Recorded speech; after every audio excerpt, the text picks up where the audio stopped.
फिर एक बार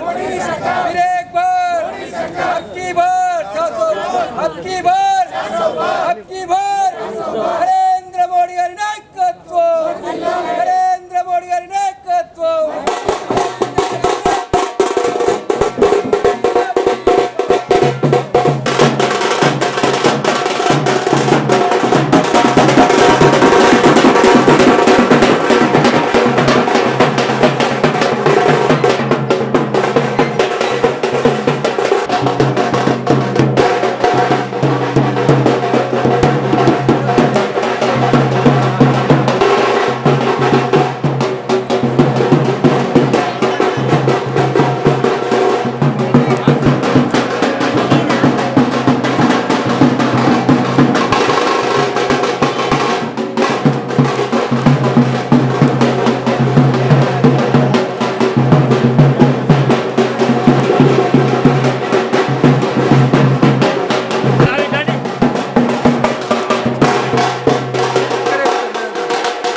జై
శ్రీరామ్. ఈ రోజున రాష్ట్రం అంతా కూడా ప్రతి బూత్ వైజ్గా ఇంటింటికి బీజేపీ పేరుతో గౌరవనీయులు ప్రధానమంత్రి వర్యులు నరేంద్ర మోదీ గారు అమలు చేస్తున్నటువంటి సంక్షేమ అభివృద్ధి పథకాలని, అదేవిధంగా సంకల్ప పత్ర పేరుతో మోదీ గారు రిలీజ్ చేసినటువంటి మోదీ గారి గ్యారంటీ హామీలను ప్రతి ఇంటింటికి చేరవేసే విధంగా ఇంటింటికి బీజేపీ అనే పేరుతోని ఇంటింటి ప్రచారం నిర్వహించడం జరుగుతూ ఉంది. ఈ రోజున ప్రారంభించడం జరుగుతూ ఉంది. అదేవిధంగా రాష్ట్ర శాఖ పిలుపు మేరకు జగిత్యాల పట్టణంలోని 167, 168 బూతులలో ఈ రోజున ఇంటింటి ప్రచారం ప్రారంభించడం జరుగుతూ ఉంది. కార్యక్రమంలో పాల్గొంటున్నటువంటి గౌరవ పట్టణ అధ్యక్షులు రంగు గోపాల్ గారికి, కార్యదర్శి గారు ఆముద రాజు గారికి, అదేవిధంగా ఈ కార్యక్రమంలో పాల్గొంటున్నటువంటి మా మహిళా సోదరిమణులందరూ కూడా ఉన్నారు.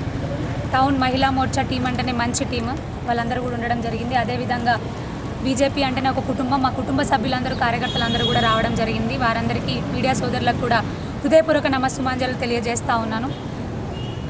ఈ రోజున ఒక పార్టీ స్కామ్లు చేసుకుంటూ ముందుకెళ్ళే పార్టీ, ఆ పార్టీ ఏం చేస్తారు మీరు అంటే ఆల్ ఫ్రీ అని చెప్తుంది. అటు ఎమ్మెల్యే ఎలక్షన్లు కానీ, ఇటు లోక్సభ ఎలక్షన్లు కానీ అన్నీ ఫ్రీ అని చెప్తుంది. 6 గ్యారంటీలు అని చెప్తుంది. మరి 6 గ్యారంటీలు ఎక్కడ కనిపించినాయి? అంకుల్ జీవన్ రెడ్డి అంకుల్, మిమ్మల్ని ఒక్కటే అడుగుతూ ఉన్నాను నేను, మీరు ఇస్తానన్నటువంటి ఆడపిల్ల పెళ్ళికి తులం బంగారం గురించి మీరు ఏం మాట్లాడతారు? అంకుల్, మీరు రైతు పక్షపాతనని మీరు ప్రమోట్ చేసుకుంటారు కదా, మరి రైతులకు 500 రూపాయల బోనస్ అన్నారు, దాని గురించి మీరు ఏం సమాధానం చెప్తారు? ప్రతి ఇంటికి మహిళకు 2500 చొప్పున ఇస్తాను అని చెప్పిండ్రు కదా, మరి దాని గురించి ఏం మాట్లాడతారు? అంతెందుకు అంకుల్, ఇంకో విషయం అడుగుతాను. బీడీ కార్మికుల గురించి మొన్న ఏదో మీటింగ్ పెట్టి బాగానే చెప్పిండ్రు కదా అన్ని. బీడీ కార్మికులకు మరి మా ప్రభుత్వం ఏర్పడిన తర్వాత వెంటనే 100 రోజుల లోపల 4000 పెన్షన్ ఇస్తా అన్నారు, దాని గురించి మీరు ఏం సమాధానం చెప్తారు? మీరు ఆడంబరంగా మీరు ప్రారంభించిండ్రు ఉచిత బస్సు సౌకర్యం అని. ఇట్లనే అందరినీ విలేజ్లలో నేను వెళ్ళినప్పుడు లేడీస్ అంటూ ఉన్నారు, మొత్తుకుంటూ ఉన్నారు, ఉచిత బస్సు అని పెట్టిండ్రు కానీ గవే పాత బస్సులు పెట్టిండ్రు, మా నడుములు ఇరుగుతున్నాయి, మోకాల నొప్పులు వస్తున్నాయి మాకు, అవి ఊగిపోయి ఎక్కడ ఇరుగుతుందో తెలియక అని. ఇంత ఘోరమా అంకుల్? ఏవి మరి అంకుల్ మీ 6 గ్యారంటీలు? ఎక్కడ పోయినాయి 6 గ్యారంటీలు? 6 గ్యారంటీల గురించి ముందు మీరు గ్యారంటీ ఇచ్చిన తర్వాతనే మీరు ఓటు అడగాలి ఈ లోక్సభ ఎలక్షన్లలో. ఒక్కటంటే ఒకటేదో ఆడంబరంగా మొదలుపెట్టి అది కూడా పూర్తిగా కాకుండా అసంపూర్తిగా ఉన్నటువంటి గ్యారంటీ, ఆ ఒక్క గ్యారంటీ, దానికి మీరు 6 గ్యారంటీలు అని చెప్పుకుంటున్నారు. కొంచెమైనా ఆత్మవిమర్శ చేసుకోండి అంకుల్. మీరు పెద్ద మనుషులు, రాజకీయ ఉద్దండులు, మేము గౌరవం ఇస్తాం, కానీ ఉన్నది ఉన్నట్టు చెప్పాలి కదా. మొన్న మా లచ్చన్న మాట్లాడుతున్నాడు, మా ధర్మపురి అన్న, మీరు అన్నిసార్లు ఓడిపోయినరు కదనే లచ్చన్న, ఒకసారి గెలిచిండ్రు. మీరు ఓడిపోయినప్పుడు మరి అక్కడ గెలిచినటువంటి ఎమ్మెల్యే గారు సీనియర్ నాయకులు, చాలా సంవత్సరాల నుంచి గెలిచున్నారు. ఇక్కడ కదా సీనియర్ నాయకులు జీవన్ రెడ్డి అంకుల్ ఎట్లున్నారో అక్కడ కూడా గదే అంకుల్ అట్లనే ఉన్నారు. మరి మీరప్పుడు ఓడిపోయినప్పుడు ఆయన తప్పులను ఎలా ఎత్తి చూపినరో, ఆయన చేయని పనులు ఎట్లనో మీరు చేయలేదని ఎత్తి చూపినరో, ఏ స్థాయిలో ఉండి మీరు మాట్లాడినరో గదే స్థాయిలో ఉండి నేను జీవన్ రెడ్డి అంకుల్ గురించి మాట్లాడుతున్నా. కానీ లచ్చన్న మీ మీద నాకు గౌరవం ఉంది. మీరు ఓడి గెలిచిండ్రు, గౌరవం ఉంది. ఇప్పుడు గెలిచిండ్రు, మంచిగా చేసుకొని పోతున్నారు. జరంతా చూసుకోండి, మీరు కూడా మీ నియోజకవర్గం కూడా చూసుకోండి. మంచిది మీరు మాట్లాడుతున్నారు. నేను కూడా మీరే స్థాయిలో ఉండి ఆ రోజున తప్పులు ఎత్తి చూపిస్తున్నా, నేను కూడా గదే స్థాయిలో ఉండి తప్పు అని చెప్తున్నాను. రాజకీయాల్లో ఉండాలంటే సీనియారిటీ మాత్రమే కాదు, సిన్సియారిటీ కూడా ఇంపార్టెంట్. మా ప్రజలకు కష్టం వచ్చినప్పుడు ఖచ్చితంగా చేసే బాధ్యత మా మీద ఉంటుంది. ఇంకొకటి జీవన్ రెడ్డి అంకుల్ గారు, మీరు ఇంకో విషయం కూడా స్పష్టం చేయాలి ప్రజలకి. డబుల్ బెడ్రూమ్ ఇళ్ళ విషయం ఇక గెలిచిన ఎమ్మెల్యే ఎట్లనో ఆ కీసులు ఇచ్చిండో తెలియదు, కీసులు ఇవ్వలేదో తెలియదు. పాపం కీసులు ఇచ్చిన వాళ్ళకి కూడా అందులో ఉండిపోయి ఉండాలన్నా లేదా కూడా తెలియదు. చాలామంది గట మీరు ఇంట్లో ఉండకండి, ఇక్కడ ఏ సౌకర్యాలు లేవు, వెళ్ళిపోండి అని చెప్తున్నారట కొంతమంది. మరి అదేందో మీరు స్పష్టం చేయాలి. కనీసం మీరన్నా అది ఇవ్వగలుగుతారా మీ ప్రభుత్వ హయాంలో? అది స్పష్టం చేసి మీరు ప్రజలకు దాన్ని స్పష్టం చేసి ఓట్లు అడిగితే బాగుంటుందని సందర్భంగా నేను తెలియజేస్తున్నాను. అదేవిధంగా సంకల్ప పత్ర పేరుతో గౌరవనీయులు నరేంద్ర మోదీ వర్యులు మంచి పథకాలని ప్రజల ముందుకు మరిన్ని తీసుకొని వస్తూ ఉన్నారు. మహిళల కోసం, మరీ ముఖ్యంగా మహిళల కోసం లక్పతి దీది పేరుతోని, అంటే మహిళలు వారి స్వావలంబనతో లక్షాధికారులు అయ్యే విధంగా ఏ విధంగా రుణాలు ఇస్తున్నారో వాటిని మరింతగా పెంపొందించడానికి ఇదివరకే 1 కోటి మంది అందులో లబ్ధిదారులైనరు. ఇక మీదట 3 కోట్ల మంది మహిళలను అందులో చేర్చే విధంగా వారు హామీ ఇవ్వడం జరిగింది. అదేవిధంగా మహిళల కోసం ముద్రా రుణాలు 10 లక్షల వరకు ఇదివరకు ఇస్తుండే, ఎలాంటి షూరిటీ లేకుండా.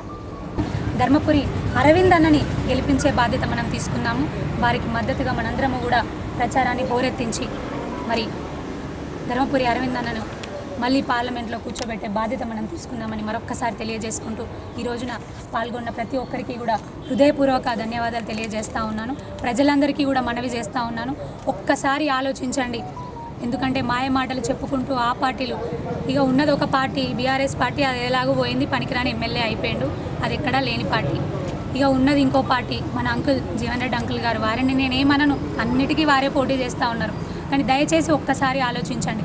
ఎట్లా దేశంలో గెలిచేది మళ్ళీ అక్కడ వచ్చేది మోదీ గారే. ఇక్కడ కూడా మోదీ గారి బలపరిచిన అభ్యర్థి అయినటువంటి ధర్మపురి అరవింద్ అన్న గారిని గెలిపిస్తే ఈ ఆశీర్వాదాలతో కేంద్ర మంత్రి అయ్యే అవకాశం ఉంది. కాబట్టి దయచేసి మీరందరూ కూడా ఆలోచించి మీ విలువైన ఓటుని మీ విలువ కాపాడుకునే విధంగా, ఆ ఓటు విలువ కాపాడుకునే విధంగా వేయగలరని ఆలోచించి వేయగలరని మరొక్కసారి ప్రార్థన చేస్తూ అందరికీ కూడా ధన్యవాదాలు.